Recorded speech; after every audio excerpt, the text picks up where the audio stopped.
taken over. Let's go. It's Ferrall. Coast to coast. Steaks, chicks, stacks. You and I are going to make a lot of money. It's Ferrall, coast to coast.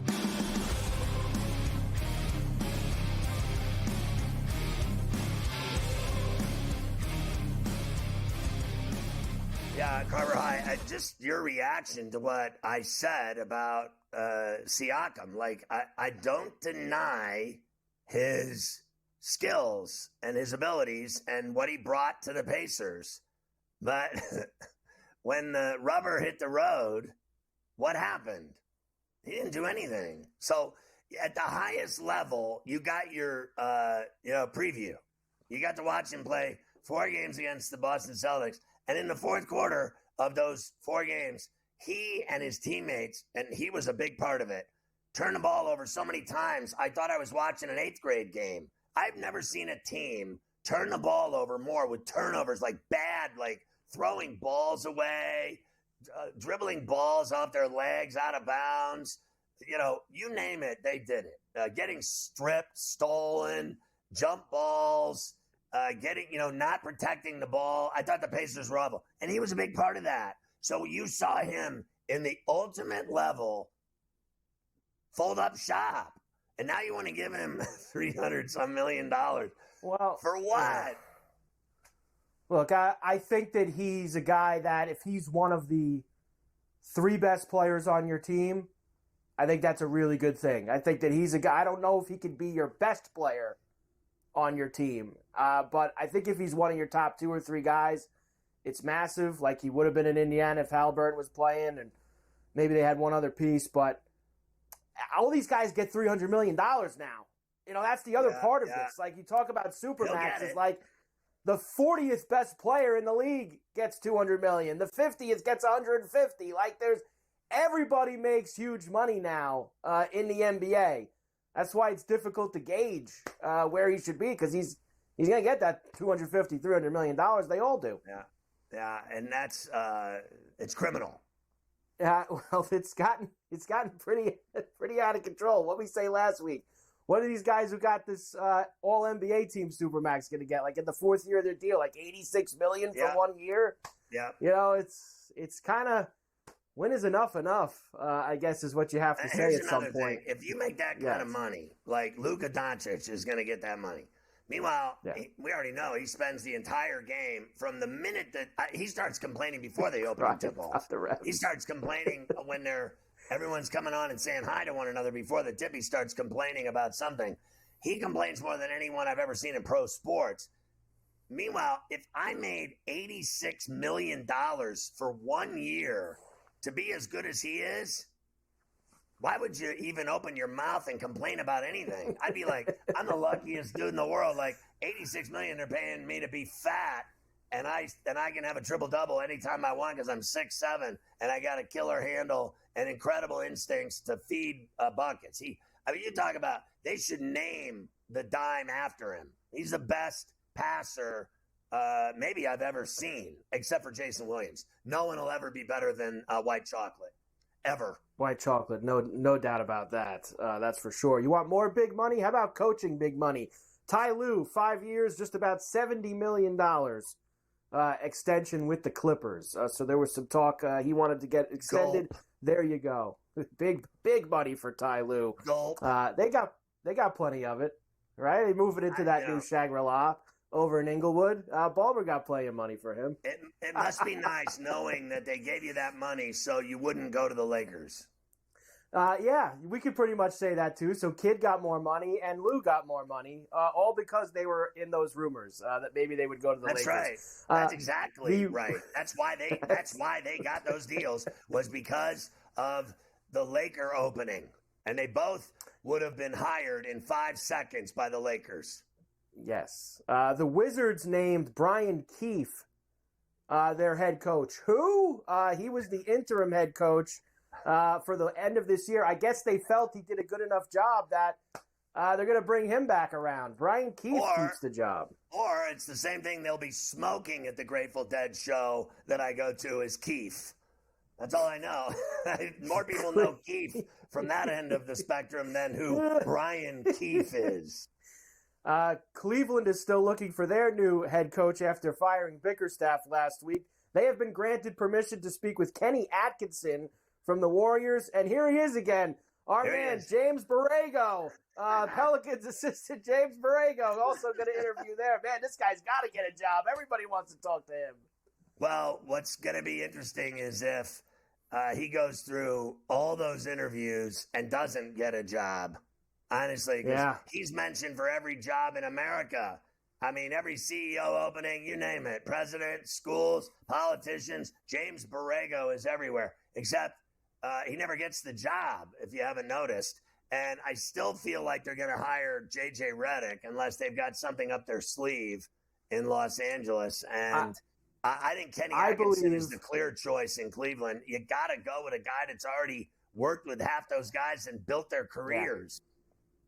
I believe Redick is getting the Laker job, and they're just waiting until the season's over to do it because he's part of that broadcast team on ESPN, and they don't want to do it while he's still a broadcaster. I'm going to guess that once the finals are over, he's going to be like the next day they'll announce that he's the Laker coach. That would be my guess. They don't want that distraction while he's calling the finals for ABC and ESPN, Scotty. They don't want any of that. Wow, so they're going to wait till literally the end of June to make that move? I don't know. It seems like, what are they waiting for? They haven't interviewed anyone else. It seems like he's the guy that they want. I think it's a thing where he has said, can we wait until I finish doing this for the next 2.5 weeks before we announce it? Draft, and they've got summer league. I don't think they can wait. Yeah. I think that these jobs are going to get snapped up here in the next couple of days, and that'll be that. Now, I can see what you're saying. It makes sense.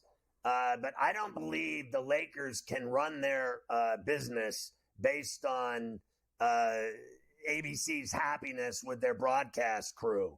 I think they'll be just fine with Mike Breen and Doris putting us to sleep. They'll be just fine with that. Yeah. See, I don't know if he could do the games if he gets named the head coach. See, that's the other thing. Well, I don't know if he could do that. See you later. If you're going to make $75 million as the coach of the Lakers, that'll be the end of his broadcasting career until he gets fired. That's it. Last night was the deadline for players to pull their name out of the NBA draft. Several players did do that, I'll tell you about in a moment. But, of course, one significant name kept his name in the draft, and that, of course, is Bronny James. He will stay in. The Lakers are plus 160 favorites to draft him. 28% of the money's on LA. I also saw that story, we talked about it the other day, where he's like canceled workouts, Scotty, with every team, all the teams except the Lakers and the Suns, and that those are like the only two teams that he'll go to or something like that.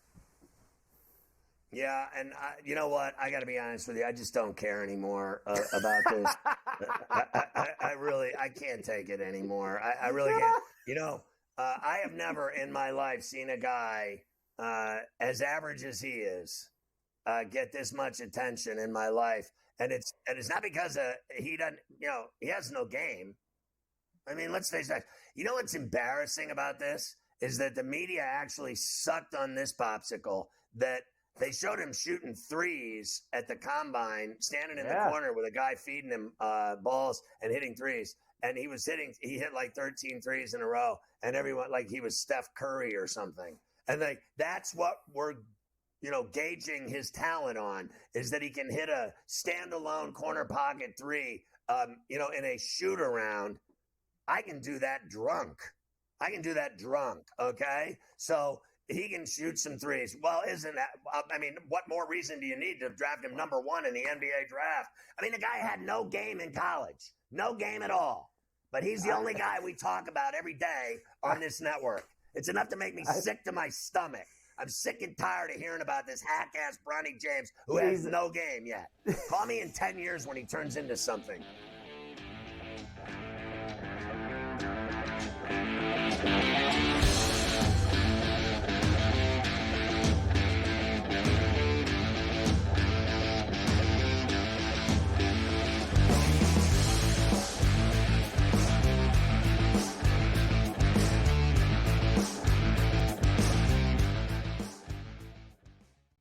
It's smarter to be on SportsGrid, your 24/7 sports wagering network.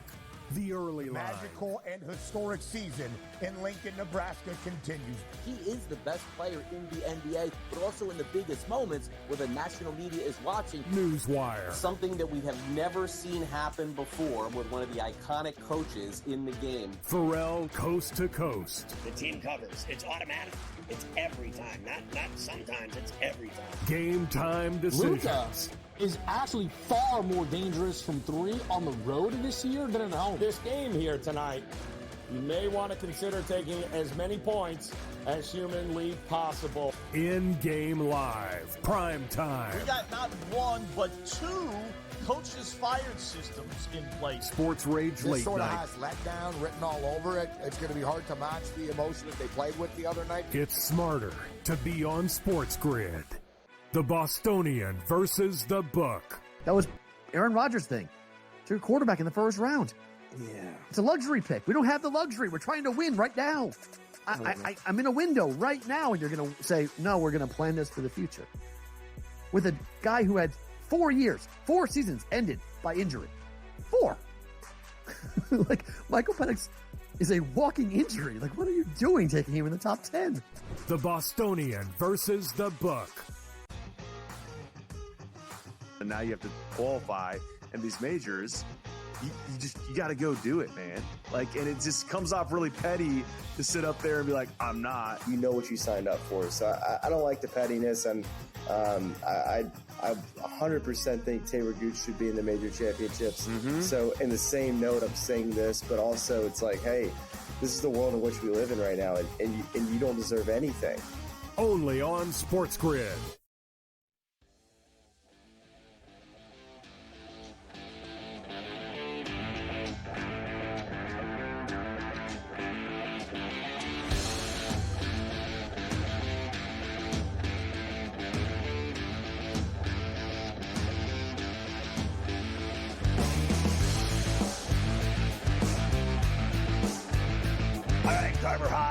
Can we talk about anyone else but, like, you know, what day, honestly, in the last month have you not brought up Bronny James to me? Like, and I've said a million times, he should have gone to Duquesne to play another year of college rack. He would have scored 25 a game. He would have then he would have been the number 1 draft pick in the NBA a year from now. And then instead, all we hear about is last week you were telling me he was more bets are on him to go number 1 in the NBA draft than any player, and that made me sick to my stomach. And now here we are a week later, and you're telling me, he's staying in the draft and he's skyrocketing and he's only working out for the Lakers. And I've had enough. Who else can we talk about? I've had enough too. Waterboy, anyone? We have a bunch of guys that are going back, Scotty, believe it or not, which are pretty significant. Caleb Love is going to go back to Arizona. That is very significant for them. He should with his broke-ass game. Mark Sears is going to go back to Alabama. That's huge for them. Sears is good. I saw Caravan is going to go back to UConn. Alex Caravan. So that's a huge deal for Hurley. He should go back to UConn and stay there. And when he's done playing, he should be he could be a graduate assistant. Maybe he could start coaching. Caravan's going to the NBA? What is next? He tried. He tried to go to the NBA, but Johnny Furphy of Kansas did not go back. He will stay in the NBA draft. He's listed as like the 17th or 18th best prospect right now. So, and I think that's because of his size. Like, I think he's big and he's tall, he's skinny, he's long. I think that you're talking about these guys draft size and body type and potential way more than they do skill, because the same thing goes for James. This is a potential pick that we believe he's going to turn into something. I think that's the same thing with Furphy here, because Furphy wasn't even the 4th best player on that team. I mean, when you're the 5th, 6th best player on a team and you're telling me that he's the 17th best player in the draft and he wasn't even the top 4 player on his own team, I think that that's a potential pick. That's, we're drafting him on size, body, and what we're going to do to his body, because he's a toothpick now. By the time they're done with him, he'll gain 35 pounds of muscle and fat, and then he'll turn into something with his size, because he can definitely play. He could definitely play. And look, as we said a bunch of times, not a great draft. So guys like him probably going to go a little bit higher Worst draft than I've they ever would seen in my life. And it's pretty bad. It's a bad draft. One last thing for the hoops. A couple things happened while you were away at community service the last few days that I do have on the list today. And one of them is Bill Walton passing away. I know you have not gotten to speak about that yet. 71 years old from cancer. You brought up briefly with Gabe when you were talking about the Dead concerts. But Bill Walton, Scotty, of course, a tremendous player, Hall of Fame player, and a very entertaining broadcaster, that's for sure, doing the NBA and the Pac-12 games the last couple decades. I knew him, and he did my show over the years when I lived in Los Angeles many times. He was a trip, no pun intended. He was a funny guy, and I don't know if I've ever met anyone nicer in my life or with more zeal for life than that guy. Like, he really... they did that thing on the luckiest guy in the world. That's really, epitomized who he was. He really was that guy. Like, Carver High and I get out of bed, and we're not exactly the friendliest people on the face of the earth as we head toward the Iron Horse or the city or stress, kids, little kids, weather, taxes, bills, all these things make us angry. My man, Red, never got angry. I mean, this guy was always happy and always smiling, always loving life, always having fun, always going to Dead shows. I thought his broadcasting talent was phenomenal. I always believed in, when I did play-by-play and entertaining people, no one ever said I sucked at calling a hockey game because I was entertaining doing the games. I don't know everything. And I'm not some know-it-all, genius, better, Mr. I hit everything. I know a lot of people around here hit every single bet they make. I mean, I've never seen anything like it, the 100% accuracy that we have around here. But I'm not that guy. I was like him in the sense of being entertaining. And I thought he was the most entertaining broadcaster in the business of doing basketball, bar none. I know they give all the credit to Mike Breen, and Mike's excellent. And he's won so many Emmys, I can't count him. He's excellent, and he's awesome, and I love Mike. But Bill Walton was way more entertaining than Mike Breen. When you watched a game with Bill Walton, you laughed, and you were like, what did he just say? Did that just happen? What is he going to say next? He was half crazy doing games. And the one thing I'll always remember about him when I was around him was he would always tell me, Ferrall, it's the Conference of Champions. He loved the Pac-12 like no other. I mean, this guy thought that all other conferences in America paled in comparison to the Pac-12, and he would always say the Conference of Champions. And the way the guy loved the Grateful Dead and music and partying and people, and he lived in an effing teepee in his yard. I mean, this guy was a freak. So I loved him. I used to love having him on my show. He was very entertaining, very funny, and full of life. And they just don't make him like that anymore. They make jerks like me. Yeah, he'd always keep those entertaining late-night Pac-12 games, right? It could be a 20-point blowout between Arizona and Arizona State. But Bill would have you laughing with 8.5 to go in a 20-point game, giving you some kind of story from back in the day. Who would you rather listen to? And I'm being honest. J.J. Redick, Doris Burke, Bill, 1,000%. Stan Van Gundy, Reggie Miller. Bill. I could go on and on and on. I think Walton. Kevin Harlan's great at doing games.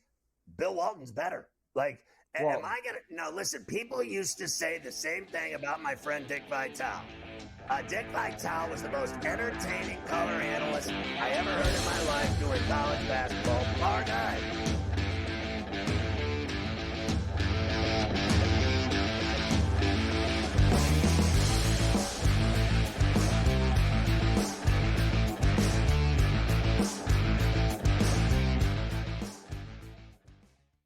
It's smarter to be on SportsGrid, your 24/7 sports wagering network.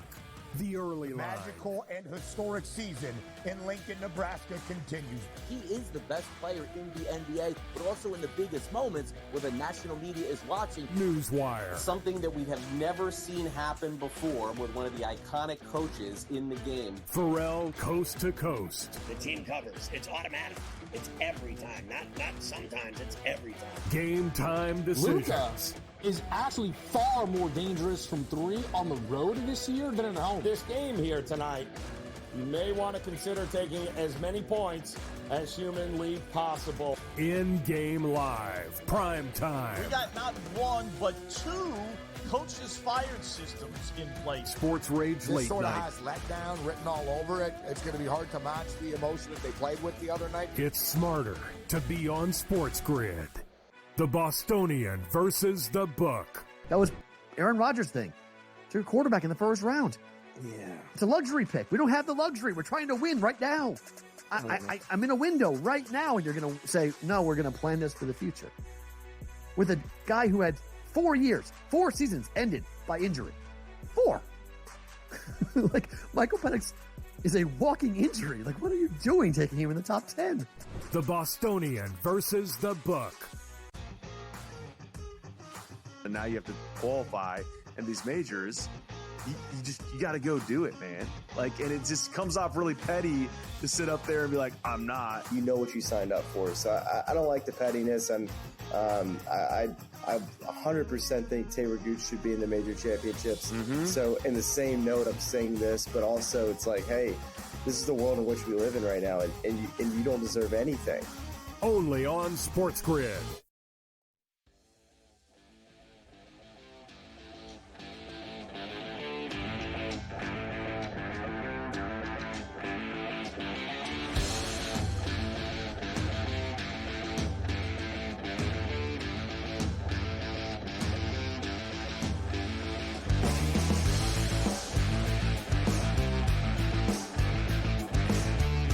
So I have a picture here in my studio of, when I was young with Dick Vitale.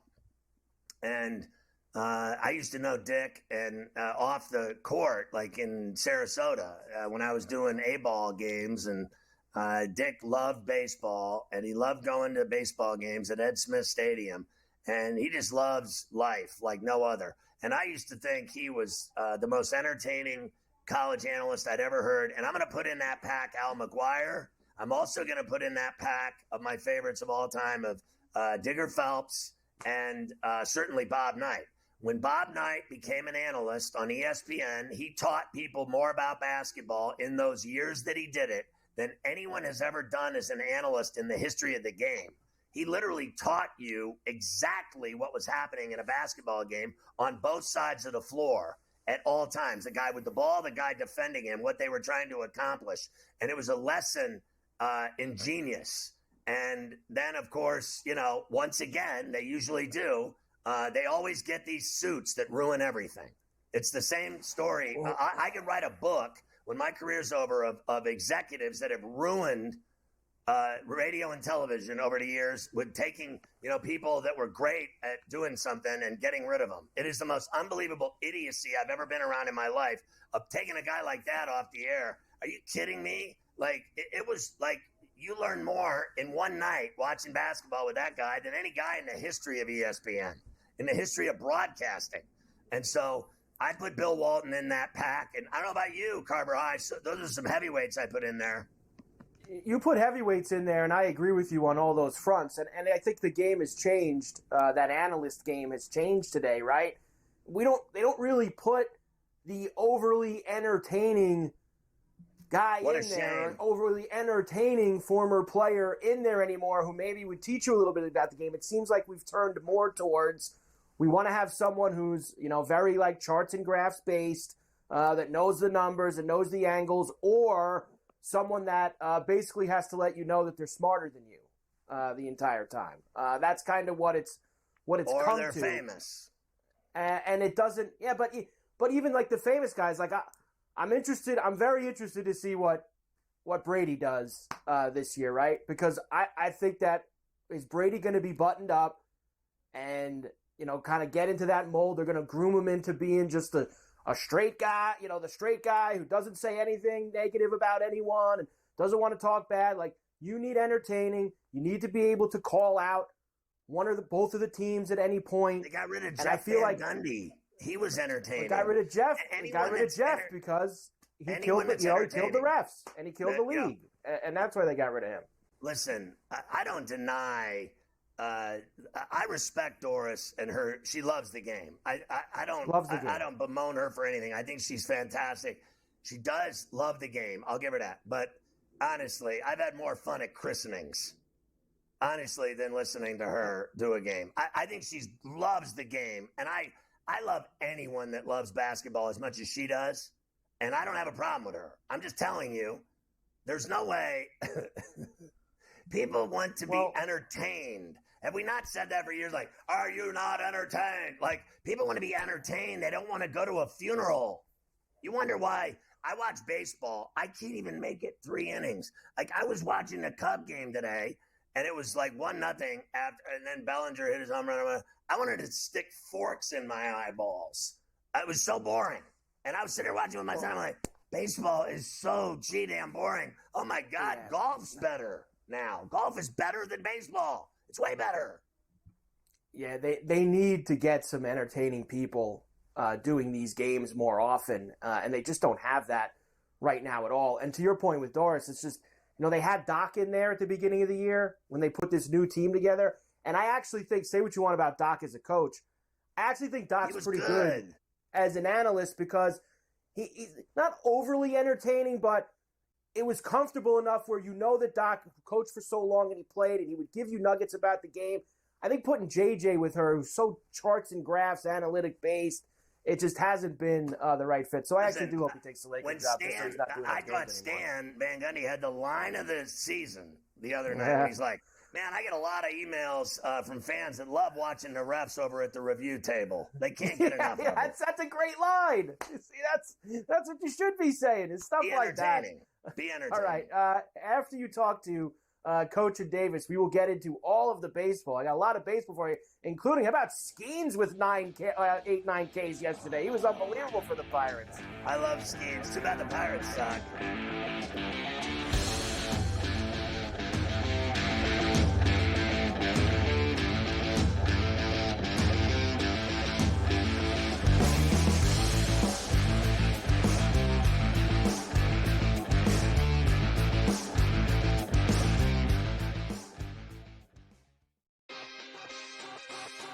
Using the parlays against one another, right, and being able to get a little bit of juice consig, I found to be a little interesting. Believe me, all the rhombuses and parallelograms are constantly trying to search and find out those things every day. It's one of the battles that you as you expand the menu, you encounter new battles. Game time decisions, only on SportsGrid. How fragile are these guys? It's amazing. They're supposed to be the greatest athletes in the world, and yet they can't walk and chew gum at the same time without getting hurt, for goodness sakes. That Trout injury really is a bummer, too, because people thought he was going to have a big year. And I look, I don't feel bad for the Angels. I don't like Mike Trout in Anaheim. I thought he should have left when his contract was up. In-game live, prime time, only on SportsGrid. It's smarter to be on SportsGrid. Your 24/7 sports wagering network. The early line. Magical and historic season in Lincoln, Nebraska continues. He is the best player in the NBA, but also in the biggest moments where the national media is watching. Newswire. Something that we have never seen happen before with one of the iconic coaches in the game. Ferrall coast to coast. The team covers. It's automatic.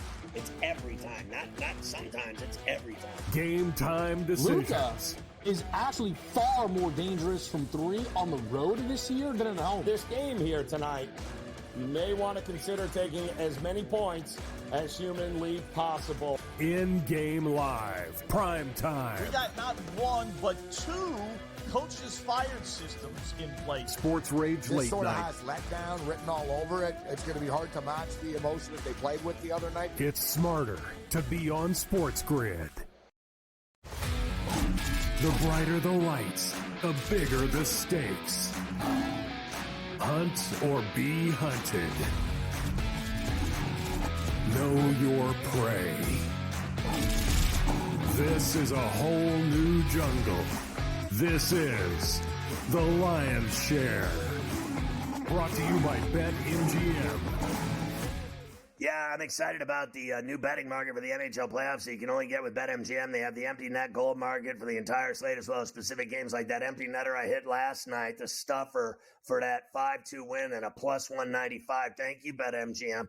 Find them in the app under the NHL tab, then the props tab. You can also find the specific game markets under each game along with the NHL prop tabs. The Stanley Cup playoffs in BetMGM and their mobile app. Get it on iOS or Android in the Play Store, or go to BetMGM.com for details. Coach Young joins us every day on C2C throughout the NBA season and NBA playoffs, and we're getting closer to the NBA final. Coach, I have been talking on this show today, good to see you, about how Boston's just lapping this up, not playing, resting, chilling, cooking steaks on Memorial Day on the grill, getting the zinger back, watching Dallas blow the opportunity for the sweep at home, now having to go to Minneapolis and travel and play a big game tonight. If they blow that game tonight and have to go back and play on Saturday in Dallas, the questions will start. Are they going to choke? Are they going to blow a 3-0 lead? What is happening to the Mavericks? All that stress and playing and the amount of abuse on the body with guys that have been playing now for a month and a half in the postseason, it's going to take its toll. They're going to lose to the Celtics in the final. Whoever it is, you and I were both on the West, automatic West, automatic. I'm telling you, they keep playing games. They're losing to Boston. That may well be the case, Ferrall, but I still look at the fact that, yes, they're going to get Zinger back. I don't think Boston's playing their best ball. Now, maybe they got Porzingis back. He fixes everything. I've seen this team show defensive lapses in. Yeah, they looked awful against Indy, Coach. They looked awful, those 4 straight that you called. Exactly right. You're like, they're going to sweep them, and now you're going to tell me that they're not playing well? Listen, Ferrall, let's put it this way. If Rick Carlisle had a brain, that series would have been 2-2 or 3-1 Indiana, the way they blew games. I think that I have concerns with the effort and the focus of Boston at times. Listen, 3 times there was a win probability of 90% that they came back and beat Indiana. I don't think they could do that in the finals. Ferrall, they're going to be the favorites. I agree. But they got to play better, and they got to be focused, and they can't just think that we can get down and be down 15 points in the third quarter, 8 points with 4 minutes, 5 minutes left to go in the game, and think that you're going to come back against Luka and Kyrie with a team that can play really good defense. So to me, yes, they should be the favorites. Yes, Dallas is playing with the food. No, I don't think they finish it tonight. I think we're going to see a game 6, and that's going to put a lot of pressure on Dallas to win Saturday night. All right, before you start giving me your picks, take me back to what happened to them in Game 4, where I thought they came out in Malay City at home, and it was first quarter blues. Like, I'm watching them going, oh, they don't look like they want to win tonight. They're just going to F around. They think they're going to win this one in the fourth quarter, too, with Luka. That's the way they played to me. Well, I think also what you see is they had a chance for in the second quarter, particularly. Remember, folks, Rudy Gobert, Karl-Anthony Towns, and Anthony Edwards, all had 3 fouls in the second quarter with about 2.5, 3 minutes left to go. Like, that should have been when Dallas kind of put their foot down and blew them out the rest of the half. What happened? It didn't happen. Then in the second half, you finally saw the 2 superstars of Minnesota play like superstars. And what I thought was amazing, Ferrall, was almost the evolution of Anthony Edwards early in the game, taking to the cup, reckless abandonment, finishing over everybody, right? Getting to the line. Second half, yeah, he didn't shoot the ball as well, 6 of 14. But Ferrall, 9 assists.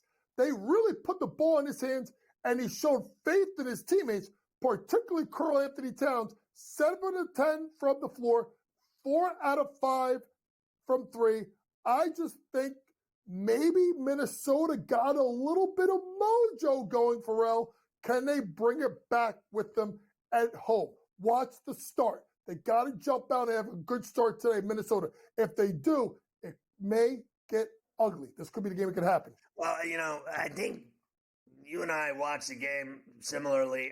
He was playing outside on the wing, like not really involved in all in his skill set, which is, I think, getting inside the paint and going to the 10 and dunking and getting floaters and getting kisses. He gets and attacks to the rim with his athleticism and his leaping, a la Mike, a la Kobe. He's a driver and a cutter and a finisher. And I just saw a guy standing out on the wing, deep three, waiting for a pass on a motion pass to just shoot. And he wasn't playing his game. It's the first time we've seen him go anywhere near 30 and Cat go anywhere near 25. They had both been under 20 in almost every single game. Neither one of them performed until game 4. Well, and you could argue that Ant in the first half, Cat the second half. Folks, Cat only took 3 shots in the first half. And I thought what I saw at Cat was he didn't force. Because my concern with Cat is game 4 early on. Shoot the 3, shoot the 3, shoot the 3. And a guy that was 3 for 22 from 3, all of a sudden misses a shot or 2. There goes his confidence. He let the game come to him and attacked 4 3-point attempts by Ant in the first half, 1 in the second half. You're right. Drive downhill. But the ability for Ant to drive and then kick Ferrall and find his teammates, that is what makes him so dangerous, because he can dunk it on your face, but he can dime people up. Because let's be honest, Ferrall, they don't have a lot of shot creators, right? It's Ant. Ant's got to create shots for him, but he also has got to create shots for his teammates. I want to get to your picks, but just really quick, in short order, have you ever seen a guy miss a layup worse than Hardy in that game the other night when he had that airplane runway by himself? And he went in. He went off the runway when that happened. So yeah, there's some rough ones there, but it was a tough scene.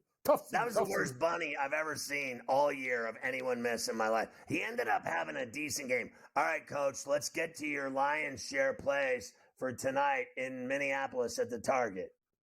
I'm going to go Minnesota team total over 106.5 points. I think this is a game where I think you may see the confidence carry over from game number 4. Ant and Cat will be better. You get contributions from other players. Rudy Gobert was throwing passes behind his head last game. Ferrall, I was stunned as that as well.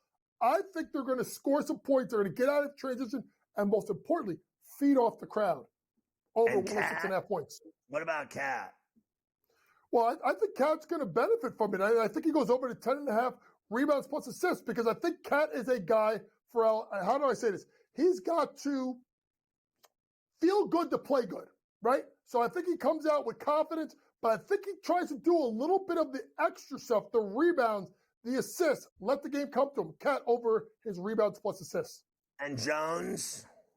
I'm going Derrick Jones. I'm going points plus rebounds for Derrick Jones over 11.5. This is something he's gone over 10 of the last 15 games.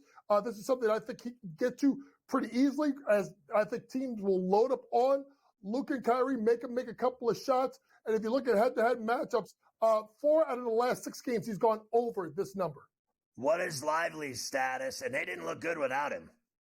No, Lively's status is not looking good. And then if you look at it, if he doesn't play tonight, Ferrall, that's another reason why I think you go over to team total, because you look at a guy that's their rim protector, and that means Daniel Gafford is forced into a lot of minutes. Questionable tonight. They need him. If they don't, more points for the Minnesota Timberwolves. I think Gafford, I liked his defense and, intimidation and shot blocking. I think he's been involved in the low block defensively. Coach, enjoy the game tonight. We'll see you again tomorrow. We'll see what happens tonight.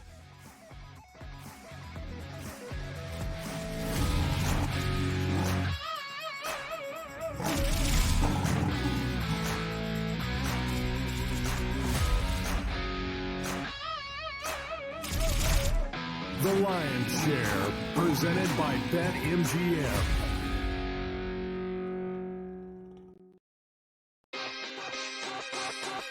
any book that has Mason Miller is not only not listed, he's not even priced. Like Colton Cowser is priced as if Mason Miller doesn't exist. They don't think he's going to meet the innings required, minimum, whatever things. That there might be some stipulation that they're going, we're going to put him in there and he's not going to be eligible to win. And we're going to have to give all the bets back. Game time decisions. Only on SportsGrid. And now you have to qualify in these majors. You got to go do it, man. Like, and it just comes off really petty to sit up there and be like, I'm not. You know what you signed up for. So I don't like the pettiness. And I 100% think Taylor Gooch should be in the major championships. So in the same note, I'm saying this, but also it's like, hey, this is the world in which we live in right now, and you don't deserve anything. Only on SportsGrid. It's smarter to be on SportsGrid. Your 24/7 sports wagering network. The early line. Magical and historic season in Lincoln, Nebraska continues. He is the best player in the NBA, but also in the biggest moments where the national media is watching. Newswire. Something that we have never seen happen before with one of the iconic coaches in the game. Ferrall coast to coast. The team covers. It's automatic. It's every time. Not sometimes. It's every time. Game time decisions. Luka is actually far more dangerous from three on the road this year than at home. This game here tonight, you may want to consider taking as many points as humanly possible. In-game live. Prime time. We got not one, but two coaches fired systems in place. Sports Rage This Late sort of Night. has letdown written all over it. It's going to be hard to match the emotion that they played with the other night. It's smarter to be on SportsGrid.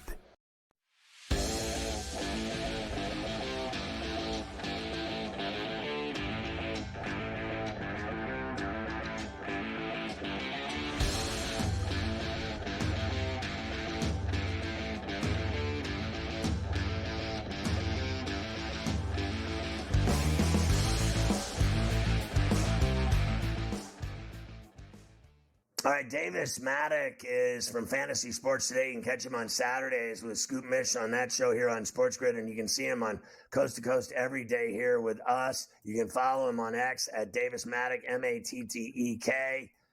Davis, I wanted to get your reaction, first of all, of Bill Walton's passing. We've talked about it at great length, but obviously you had interest in joining the fray.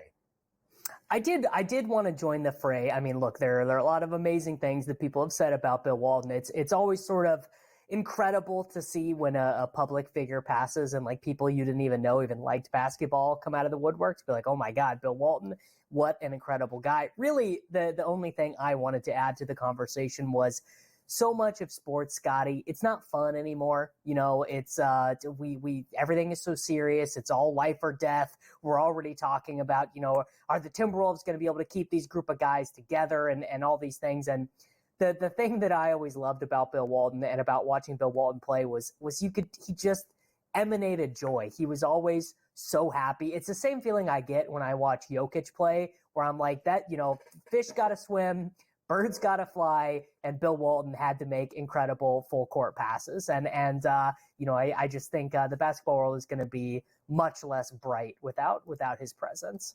You know, when he used to come on my show and talk about things that, you know, just were fascinating. He would talk about what he learned from John Wooden. And I'm talking about, he could talk about it for hours. He could literally go on for hours of what Wooden put him through to make him a man. You know, when he got him out of La Mesa, he was a kid, and John Wooden turned him into a man, and he learned so much from him and became so educated by him and his experience at UCLA. Like, I was always fascinated when he would come on my show and talk about what he learned there, and also his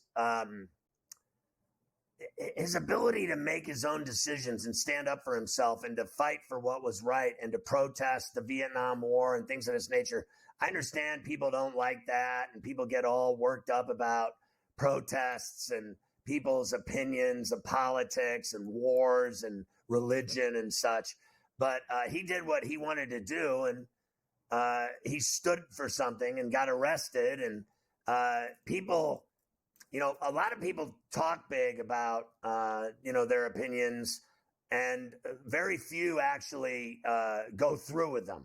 In other words, implement them and stand for something and do something that matters. Most people just are hot-mouthed, and they have all the right answers for everyone, and everyone's wrong but them, and they're a know-it-all and a genius, but they never have done a thing in their lives to prove it to anyone. I thought Bill Walton proved what he stood for and what he believed in. And just, we've talked about him doing games. Like, I've never seen anyone have that much fun doing a late night basketball college game in the Pac-12 or wherever. No one ever had more fun than him broadcasting that I've ever seen in my life. So he was unbelievable. What did you think of this mess last night for Lopez? And his career with the Mets is over. I mean, his career with the Mets is going to be over. Now, he is now saying that he was misquoted, that it didn't go down exactly the way he said it did when he said that. What did he say? It's like the Mets are the worst organization in baseball. I mean, look, you throw your glove into the stands and you get DFA'd by the New York Metropolitans. I think you can probably learn AAA, buddy. I don't think that we are going to see Jorge Lopez back. I mean, this is about as dark as it gets for the Mets. I mean, what's the path? This was supposed to be, they're not the Mets anymore. They were supposed to be the big brother in New York. They were supposed to spend all the money. They were supposed to do things the right way. And, I know a lot of our producers and our friends here at SportsGrid are big Mets people, but it's not looking great. Not looking great. Their season's over. I mean, it is over. They are 16 games out, and it's only going to get worse. It's not even the All-Star break and you're 16 games out. You're 11 games under 500, and, I got to be honest with you. Like, the guy, what he did was not cool. Fair enough, but no great loss, in my opinion. I'm sure people are going to have a sour taste in their mouth when they hear his name for maybe, a month? No one's going to remember that he did that to me in a month. No one even knows who he is to begin with, let alone that they'll remember that he threw his glove into the stands like, you know what? The Mets do stink, and he's like, getting yanked, and he'd had enough. So, you know what? I've seen way worse things happen in life and in sports than some baseball player throwing his glove into the stands. It wasn't like he blinded someone with it and took their eye out. He threw his glove, somebody got a souvenir, and he got DFA'd. He's not the last guy or the first, last, middle, or 10th or 1,000th that'll be DFA'd for way less. I mean, they DFA guys for breakfast in Major League Baseball, let alone some guy they weren't going to tolerate his actions. You know what they should do is not tolerate this owner's actions, because this guy talked about spending money in New York, and he's done nothing of the sort since he's been the owner of the Mets. He hasn't spent any money, and he won't give Alonso a deal either. What are your picks for tonight, Davis? What do you like? All right, running through it, I like over in Mavs, Wolves. Both of the teams made big adjustments towards offense with their lineups in Game 4. We saw Kyle Anderson play the most minutes off the bench for the Wolves instead of Nickeil Alexander-Walker. Derek Lively is either not going to play or going to play banged up. So we saw Maxi Kleba play 13 minutes, and we also saw a little bit of Tim Hardaway Jr. off the bench. This one looks to me like a pretty clear over. I mean, if Gobert is going to play 28 minutes in these games, if Karl Anthony Towns going to play 30 minutes, I think we are going to lean over. We are going to take not the Yankees money line. I'm going to take a page out of Scotty's book, and we're going to take Carlos Rodon and that new sinking, sliding pitch that he's got going there. We're going to take the Yankees run line, and the city of New York needs something. They need something, Scotty. Let's give it to them. Let's take the Rangers money line. We got to have some momentum for the city of New York. All right, great stuff, Davis. We'll catch you tomorrow, brother. Thank you.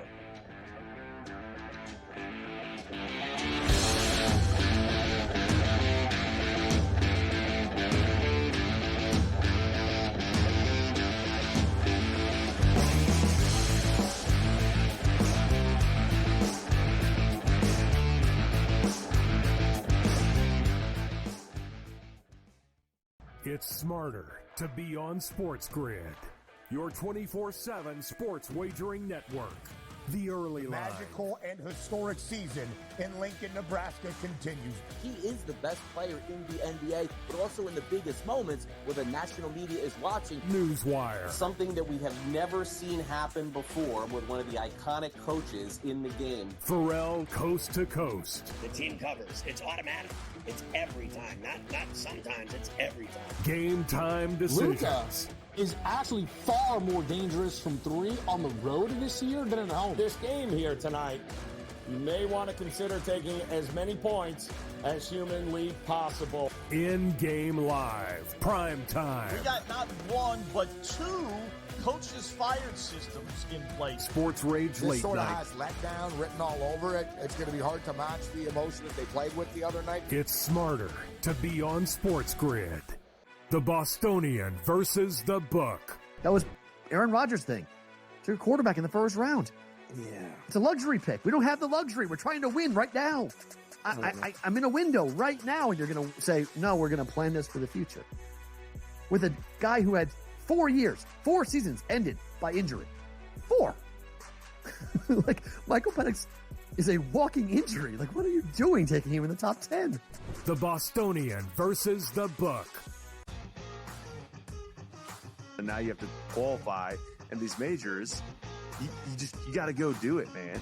Like, and it just comes off really petty to sit up there and be like, I'm not. You know what you signed up for. So I don't like the pettiness, and I 100% think Taylor Gooch should be in the major championships. So in the same note, I'm saying this, but also it's like, hey, this is the world in which we live in right now, and you don't deserve anything. Only on SportsGrid.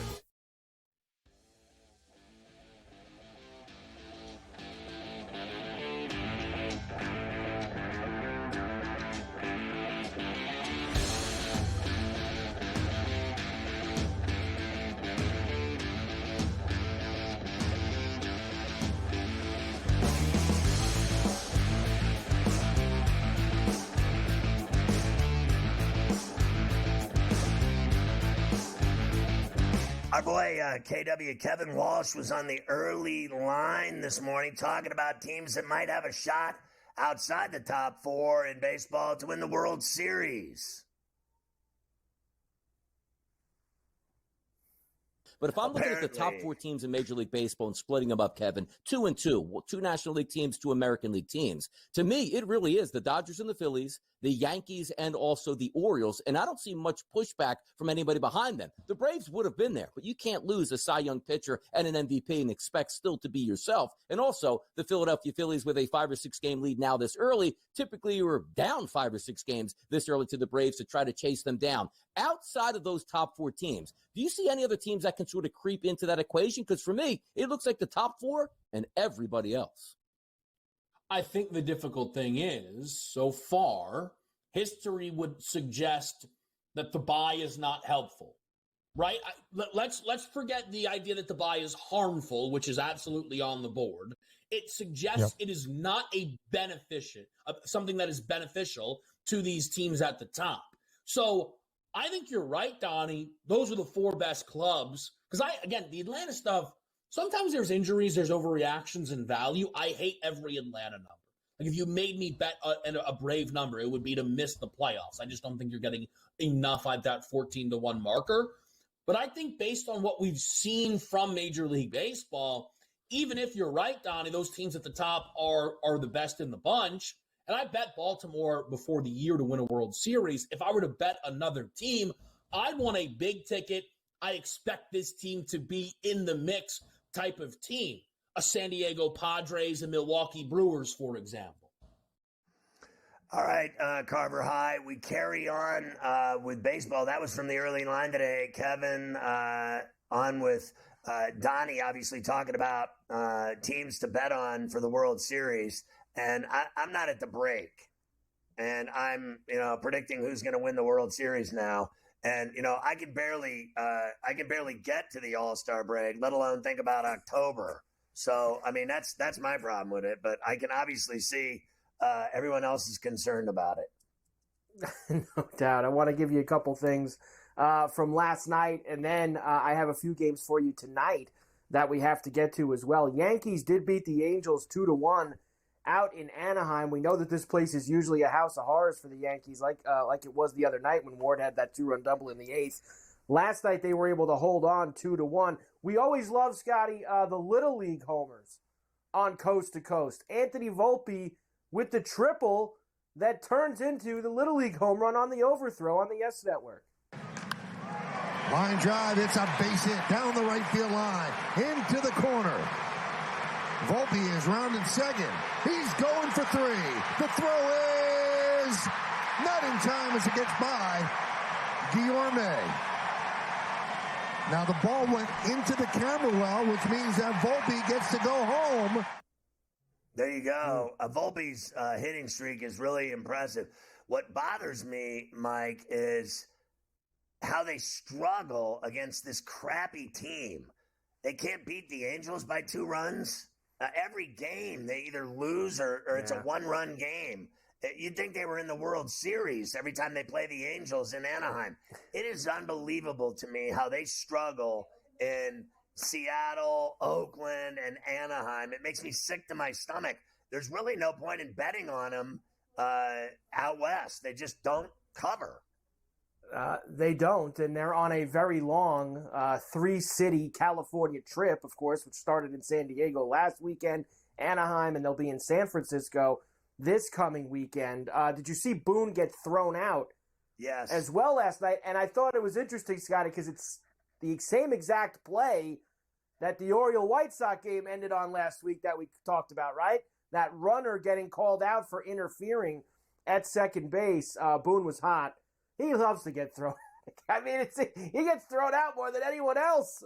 Boone, especially early. How many first and second inning ejections does Aaron Boone have over the last couple of years? A lot. You got a lot of early hooks. At least he's got some fire in him, and he gets tossed, and he argues with umps. And you know why? Because they're so awful.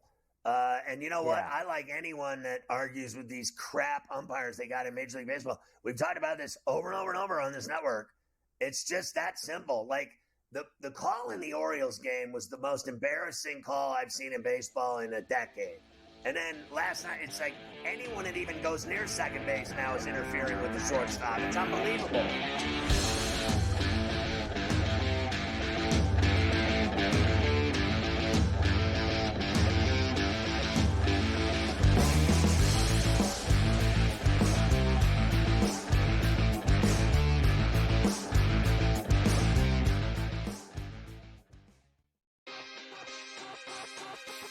Book that has Mason Miller is not only not listed, he's not even priced. Like Colton Cowser is priced as if Mason Miller doesn't exist. They don't think he's going to meet the innings required, minimum, whatever things. That there might be some stipulation that they're going, we're going to put him in there and he's not going to be eligible to win.